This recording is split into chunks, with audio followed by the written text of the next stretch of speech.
ನಮಸ್ಕಾರ, ನ್ಯೂಸ್ 26ಗೆ ಸ್ವಾಗತ.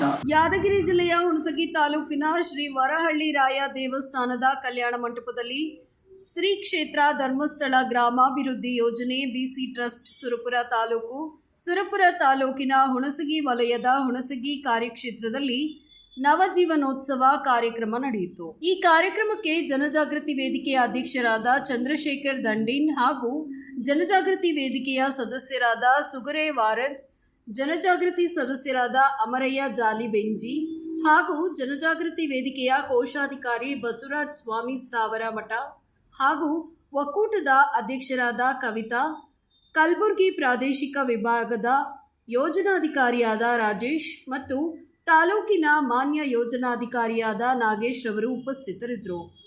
ಈ ಕಾರ್ಯಕ್ರಮದ ಉದ್ಘಾಟನೆಯ ವೇದಿಕೆಯಲ್ಲಿದ್ದ ಎಲ್ಲ ಗಣ್ಯಾತಿಗಣ್ಯರು ಜ್ಯೋತಿ ಬೆಳಗಿಸುವುದರ ಮೂಲಕ ನವಜೀವನೋತ್ಸವ ಕಾರ್ಯಕ್ರಮಕ್ಕೆ ಚಾಲನೆಯನ್ನ ನೀಡಿದ್ರು. ಸಂಘದ ವತಿಯಿಂದ ಹೊಲಿಗೆ ತರಬೇತಿ ಪ್ರಮಾಣ ಪತ್ರವನ್ನ ವಿತರಿಸಿದ್ರು. ಕಾರ್ಯಕ್ರಮದಲ್ಲಿ ತಾಲೂಕಿನ ಸಮನ್ವಯ ಅಧಿಕಾರಿ ಹಾಗೂ ವಲಯದ ಮೇಲ್ವಿಚಾರಕರು, ಸೇವಾ ಪ್ರತಿನಿಧಿಗಳು ಹಾಗೂ ಸಂಘದ ಸದಸ್ಯರು, ಅನೇಕ ಮಹಿಳೆಯರು ಉಪಸ್ಥಿತರಿದ್ದರು. ವರದಿ ರಾಜಕುಮಾರ್ ರಾಠೋಡ್, ನ್ಯೂಸ್ 26 ಕನ್ನಡ, ಯಾದಗಿರಿ. ಇನ್ನಷ್ಟು ಸುದ್ದಿಗಾಗಿ ನೋಡ್ತಾ ಇರಿ ನ್ಯೂಸ್ 26 ಕನ್ನಡ. ನಾವು ನಿಮ್ಮೊಂದಿಗೆ.